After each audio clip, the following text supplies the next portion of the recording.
साथियों, बहुत महत्वपूर्ण जानकारी सामने आ रही है। जी हाँ दोस्तों, आपको बता दें, ऑल एमपी के पूरे जितने भी आउटसोर्स कर्मचारी संगठन है, दैनिक वेतनभोगी कर्मचारी संगठन है, इन्होंने एक संयुक्त रूप से एक लेटर लिखा है।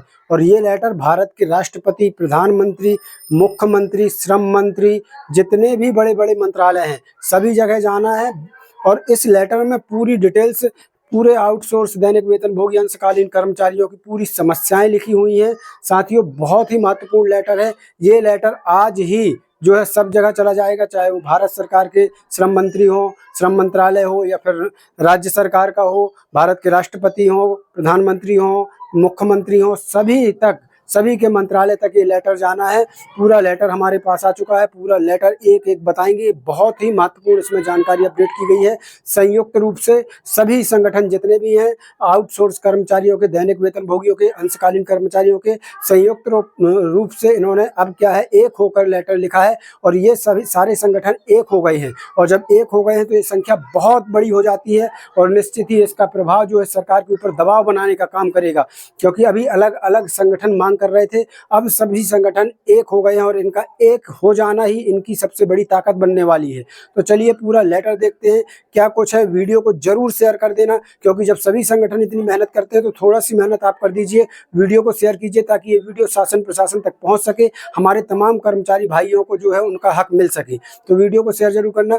चैनल को नहीं किया सब्सक्राइब कर लेना, बेल आइकन घंटे को जरूर दबा लेना, ताकि हर नई अपडेट आप तक पहुंच सके। और दोस्तों, यदि आप ये वीडियो फेसबुक पेज पर देख पा रहे हैं तो इस पेज को अभी कभी फॉलो कर लीजिए, क्योंकि इस पेज पर कोई भी खबर तुरंत अपडेट कर दी जाती है। चलिए चलते हैं सीधे वीडियो की तरफ। साथियों, मध्य प्रदेश के तमाम कर्मचारियों के लिए बहुत ही महत्वपूर्ण जानकारी है। अगर आप मध्य प्रदेश से कर्मचारी हैं तो साथियों, इस वीडियो को ज़्यादा से ज़्यादा शेयर करके आप अपनी और बाकी के कर्मचारियों की मदद कीजिए, ताकि ये वीडियो शासन तक पहुंच सके। दोस्तों, यहाँ पर आप देख सकते हैं, स्पष्ट तौर पर लिखा है, मध्य प्रदेश के समस्त विभागों के राज्य सेवा सहयोगी आउटसोर्स कर्मचारी संघ मोर्चा। और ये पत्र आपकी जानकारी के लिए बता दूं, आज दिया गया है, इसलिए आप जो है इस वीडियो को ज़्यादा से ज़्यादा शेयर कर दीजिएगा। किस किस को दिया गया है वो यहाँ पर आप आराम से देख सकते हैं। माननीय राष्ट्रपति महोदय, यहाँ पर देख लीजिए, माननीय राष्ट्रपति महोदय भारत सरकार, माननीय प्रधानमंत्री महोदय भारत सरकार, माननीय उपराष्ट्रपति भारत सरकार, माननीय श्रम एवं रोजगार मंत्री भारत सरकार, यहाँ माननीय मुख्यमंत्री महोदय, उप मुख्यमंत्री महोदय, वित्त मंत्री महोदय, मुख्य सचिव, अपर मुख्य सचिव, यहाँ पर आप देख सकते हैं प्रमुख सचिव लोक सेवा एवं सामान्य प्रशासन विभाग। यहाँ पर तमाम सभी विभागों को, यहाँ पर चाहे वो केंद्र के हों या राज्य के हों, ये पत्र सभी को भेजा गया है। और इस बार सब संगठन एकजुट होकर सभी ने भेजा है, यहाँ पर देख लीजिए। और जब सभी एकजुट हो गए हैं तो ये संख्या बहुत बड़ी हो जाती है। साथियों, यहाँ पर आप देख सकते हैं, अगर विषय देखेंगे तो विषय में देख लीजिए, आउटसोर्स कर्मचारियों के नाम परिवर्तन, वेतनमान, पदोन्नति, सेवा पुस्तिका एवं स्थायीकरण के संबंध में मंत्रिपरिषद के निर्णय के क्रियान्वयन हेतु अनुरोध। तो यहाँ पर देख लीजिए, आउटसोर्स कर्मचारियों के नाम परिवर्तन, मतलब आउटसोर्स कर्मचारियों को आउटसोर्स कर्मचारी ना कहकर उनका नाम चेंज करना चाहिए। वेतनमान को लेकर ये पत्र है, पदोन्नति को लेकर है, सेवा पुस्तिका स्थायीकरण को लेकर है। तो यहाँ पर देख सकते हैं विषय में। आगे देख लेते हैं क्या कुछ लिखा है इस पत्र में, तो वो देख लीजिए। यहाँ पर देख सकते हैं, महोदय, 15 अगस्त 1947 को देश को स्वतंत्रता मिली थी, लेकिन आज भी लाखों आउटसोर्स कर्मचारी अपने अधिकारों और सम्मान के लिए गुलामी झेल रहे हैं। मध्य प्रदेश के हर शासकीय विभाग, नगर निगम, पंचायत, स्वास्थ्य, शिक्षा, प्रशासनिक कार्यालय में आउटसोर्स कर्मचारी दिन रात सेवा जो है वो दे रहे हैं। यहाँ पर आप देख सकते हैं आगे क्या कुछ लिखा है इस लेटर में। इसके बावजूद मात्र 10,000 रुपये से 12,000 वेतन कटौती के बाद पर परिवार का गुजारा करना उनकी मजबूरी है। यह वेतन परिवार के लिए रोटी, शिक्षा और इलाज तक को चुनौती बना देता है।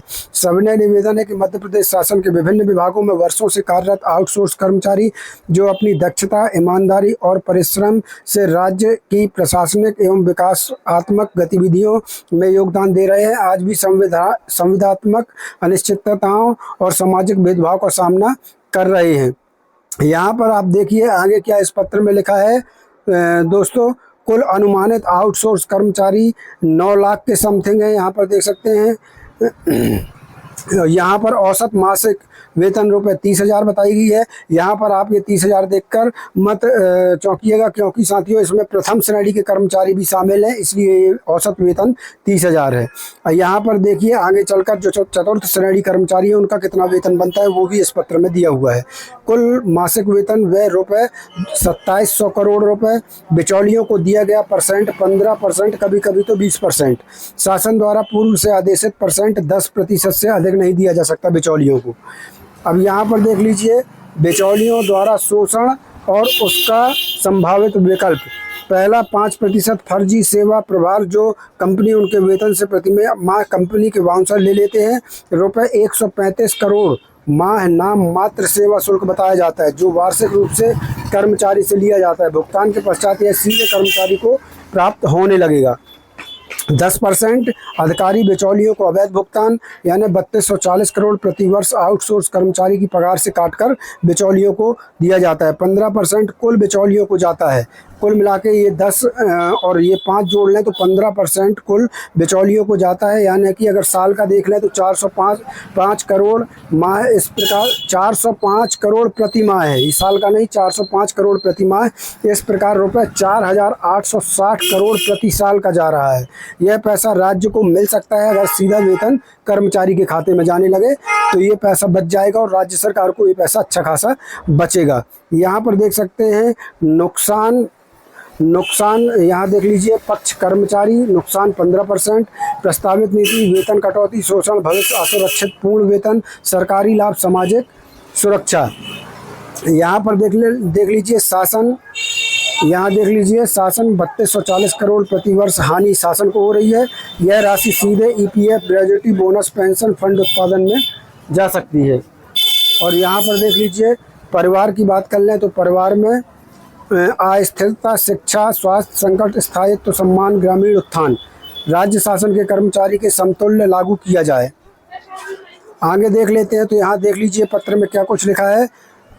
यदि रुपये 3240 करोड़ प्रति वर्ष राज्य सरकार के खाते में जमा किया जाए तो इसका उपयोग निम्नलिखित क्षेत्रों में किया जा सकता है। आउटसोर्स कर्मचारियों के नियमितीकरण के कोष के रूप में, स्वास्थ्य बीमा, दुर्घटना बीमा, सुरक्षा योजनाओं में, सेवा सुरक्षा एवं सेवा न्याय सहायता निधि, पेंशन एवं भविष्य निधि, उनके बच्चों के लिए शिक्षा सहायता योजना में। यही पैसा अगर सरकार को मिलने लगे, बच जाए, तो ये पैसा आउटसोर्स कर्मचारियों के इन योजनाओं में लगाया जा सकता है। यहाँ आगे देख लीजिए बिचौलियों को दिया जाने वाला 10% शुल्क वास्तव में कर्मचारियों के परिश्रम का शोषण है। यह सीधे राज्य सरकार के आउटसोर्स कर्मचारी कल्याण कोष में जमा किया जाए तो न केवल वित्तीय पारदर्शिता आएगी बल्कि लाखों परिवारों का भविष्य सुरक्षित होगा। मध्य प्रदेश इस ऐतिहासिक निर्णय से एक अनुकरणीय राज्य कहलाएगा। मंत्रिपरिषद द्वारा 2025 को लिए गए ऐतिहासिक निर्णय में इन कर्मचारियों के लिए, यहाँ देख लीजिए, इन कर्मचारियों के लिए 25,000 न्यूनतम मासिक मानदेय, वार्षिक वेतन वृद्धि और 3 वर्ष पश्चात पदोन्नति का प्रावधान। सेवा पुस्तिका तैयार करना, 3 वर्ष की निरंतर सेवा उपरांत स्थायीकरण तथा भविष्य की नियुक्तियों के लिए मध्य प्रदेश व्यावसायिक परीक्षा मंडल द्वारा पारदर्शी भर्ती प्रक्रिया लागू करना जैसे महत्वपूर्ण बिंदु शामिल हैं, जो न केवल कर्मचारियों के मनोबल को बढ़ाएंगे बल्कि राज्य की प्रशासनिक गुणवत्ता को भी नई ऊंचाइयों पर ले जाएंगे। यहाँ आगे देख लीजिए, यहाँ पर संवैधानिक आधार अगर बात करें तो यहाँ पर देख लीजिए यह निर्णय भारतीय संविधान निम्नानुसार है। तो ये इतने अनुच्छेद हैं भारतीय संविधान में जिनके अनुसार ये निर्णय हो सकते हैं, जो कि संविधान ने भी इसकी इजाज़त दी हुई है। अगर आपको देखना है तो ये अनुच्छेद क्रमांक दिए हुए हैं, इनमें आप देख सकते हैं और इसका स्क्रीनशॉट लेकर पढ़ सकते हैं। तो ये साथियों अगर पूरा पढ़ूंगा तो वीडियो लंबा हो जाएगा। यहाँ आगे देख लीजिए, संविधान के इन प्रावधानों को व्यवहार में लाकर आउटसोर्स जैसे अमानवीय शब्द के स्थान पर गरिमामयी पदनाम लागू करती है। तो आउटसोर्स शब्द को हटाकर अब इन कर्मचारियों को दूसरे नाम से पुकारा जाना चाहिए। वो क्या नाम हो सकते हैं वो देख लीजिए। अब आउटसोर्स कर्मचारी, संविदा कर्मचारी या अनुबंध कर्मी जैसे अपमानजनक शब्दों को समाप्त कर निम्न पदनाम दिए जाएं। कौन कौन से? जैसे आउटसोर्स हेल्पर का जो नाम है उसे आउटसोर्स हेल्पर न कहकर सहायक लोक सेवा कर्मचारी कहे। डाटा एंट्री ऑपरेटर को सूचना सहायक कर्मचारी, अनुबंध सफाई कर्मी को स्वास्थ्य रक्षक सहायक, निजी गार्ड को नागरिक सुरक्षा सहायक और कार्यालय सहायक को राज्य कार्यालय सहायक कहा जाए। ये नए नाम जो है वो होना चाहिए, ना कि आउटसोर्स, अनुबंध, निजी गार्ड या संविदा। ये सब नाम अपमानजनक लगते हैं, इन नामों को बदलना चाहिए। ये मांग जो है इस पत्र में की गई है। आगे आप देख सकते हैं आगे और क्या लिखा हुआ है। यहाँ देख लीजिए, यह पदनाम संविधान के भाग 3 एवं भाग फोर्थ की भावना के अनुरूप होंगे। सभी संबंधित कर्मचारियों को राज्य लोक सेवा सहयोगी की श्रेणी में लाया जाएगा। अवकाश एवं अर्जित अवकाश का प्रावधान भी यहाँ पर बताया गया है। यहाँ पर आप देख सकते हैं, यहाँ पर स्पष्ट लिखा है, वार्षिक अर्जित अवकाश प्रत्येक कर्मचारी को प्रतिवर्ष न्यूनतम 30 दिन अर्जित अवकाश का अधिकार दिया जाए। अवकाश की गणना प्रत्येक माह के कार्य दिवसों के अनुपात में की जाए। एक वर्ष में उपयोग न होने वाले अगले वर्ष में जोड़ा जाए और अधिकतम 300 दिन तक जमा करने की अनुमति हो। अवकाश नकदीकरण, सेवा समाप्ति, सेवा निवृत्ति या स्थायीकरण के समय अप्रयुक्त अर्जित अवकाश का पूरा नकद भुगतान किया जाए। यहाँ पर ये जो मुख्य मांगे हैं साथियों, वो मैं आपको बता रहा हूँ जो इस पत्र में दी गई हैं। और यहाँ पर देख लीजिए, नगद भुगतान की गणना मासिक मूल वेतन भागित 30 यहाँ पर दिया हुआ है। अत्यावश्यक अवकाश प्रत्येक कर्मचारी को प्रतिवर्ष कम से कम 12 दिन CL का अधिकार हो। CL के लिए किसी भी प्रकार की वेतन कटौती न की जाए। यहाँ पर देख लीजिए आगे क्या है, अधिसूचित अवकाश, शासन द्वारा घोषित सभी राजपत्रित छुट्टियां राष्ट्रीय, धार्मिक एवं सांस्कृतिक नियमित कर्मचारियों के समान आउटसोर्स कर्मचारी पर भी लागू हों। विशेष अवकाश, प्रसूति अवकाश, पितृत्व अवकाश, चिकित्सीय अवकाश एवं आकस्मिक पारिवारिक कारणों हेतु विशेष अवकाश का प्रावधान नियमित कर्मचारियों के समान ही जो है लागू किया जाए।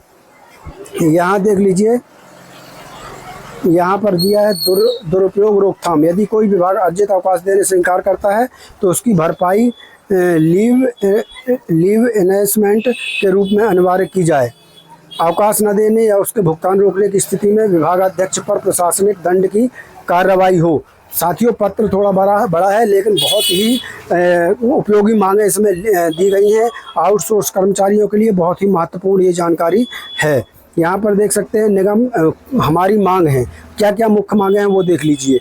निगम मंडल पोर्टल की स्थापना, जिससे सभी वेतन सीधे कर्मचारी के खाते में जाए। इस पोर्टल की अध्यक्षता माननीय मुख्यमंत्री स्वयं करें, यानी सीधा कहना है कि वेतन सीधे कर्मचारी के खाते में जाना चाहिए। उक्त मंत्रिपरिषद निर्णय की अधिसूचना शीघ्र जारी की जाए। निर्णय को लागू करने हेतु समस्त विभागों को स्पष्ट निर्देश भेजे जाएं। न्यूनतम ₹25,000 का मासिक भुगतान प्रत्येक कर्मचारी को परिवार चलाने लायक न्यूनतम वेतन 25,000 वेतन भुगतान का नियम सुनिश्चित किया जाए। यहाँ पर देख लीजिए 25,000 न्यूनतम वेतन होना चाहिए, इससे कम नहीं होना चाहिए, ये मांग यहाँ पर की गई है। यहाँ पर देख लीजिए वेतन एवं सेवा पुस्तिका संबंधी प्रक्रिया वित्तीय वर्ष 2025-26 से प्रारंभ की जाए। स्थायीकरण एवं पदोन्नति के प्रावधान पूर्व से कार्यरत पात्र कर्मचारियों पर भी लागू किया जाए। ये बहुत ही मुख्य मांगे यहाँ पर जो है कर्मचारियों के द्वारा सरकार से की गई हैं। स्थायीकरण, यहाँ पर देख लीजिए, किसी भी विभाग में कर्मचारी के साथ भेदभाव या दुराचार की स्थिति में तत्काल अनुशासनात्मक कार्रवाई सुनिश्चित की जाए। बिचौलियों की समाप्ति, किसी भी एजेंसी को मध्यस्थ बनाकर कर्मचारी का वेतन काटना प्रतिबंधित किया जाए। इससे शासन को भी वर्षों में करोड़ों का नुकसान जो है वो होता है। तो यहाँ पर ये मुख्य मांगे दी गई है। यहाँ पर आप देख सकते हैं, यहाँ पर देख लीजिए, यहाँ पर स्थायित्व की नीति, वर्षों से कार्यरत कर्मचारियों को चरणबद्ध रूप से नियमित किया जाए या स्थायी संविदा नीति बनाई जाए। भ्रष्ट अधिकारियों की जांच हो। जो अधिकारी एजेंसी बिचौलियों को बढ़ावा देते हैं उनके विरुद्ध विजिलेंस या एवं EOW से जांच कराई जाए। यहाँ देख सकते हैं उक्त पृष्ठ क्रमांक 2 से 4 तक बिंदुओं को मंत्रिपरिषद में लाया जाना समानुकूलित, प्रतिकूलात्मक, विचारानुकूलित लागू किया जाए।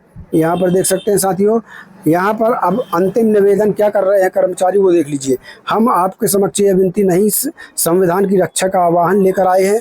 कृपया इस विषय को नीति स्तर पर तुरंत संज्ञान में लें और ऐसा ऐतिहासिक निर्णय लें जिससे न केवल प्रदेश की गरिमा बल्कि संविधान की आत्मा भी सुरक्षित रह सके। आशा है आपकी संवेदनशीलता एवं दूरदर्शी नेतृत्व में यह निर्णय शीघ्र लागू होगा और राज्य सेवा सहयोगियों की सम्मान, स्थिरता और जीवन स्तर में ऐतिहासिक सुधार होगा।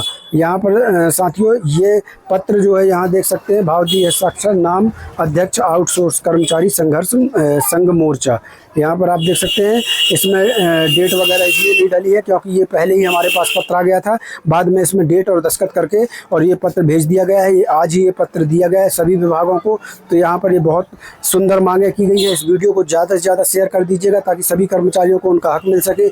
मिलते हैं अगले वीडियो में नई जानकारी के साथ, तब तक के लिए धन्यवाद। जय भारत, जय हिंद।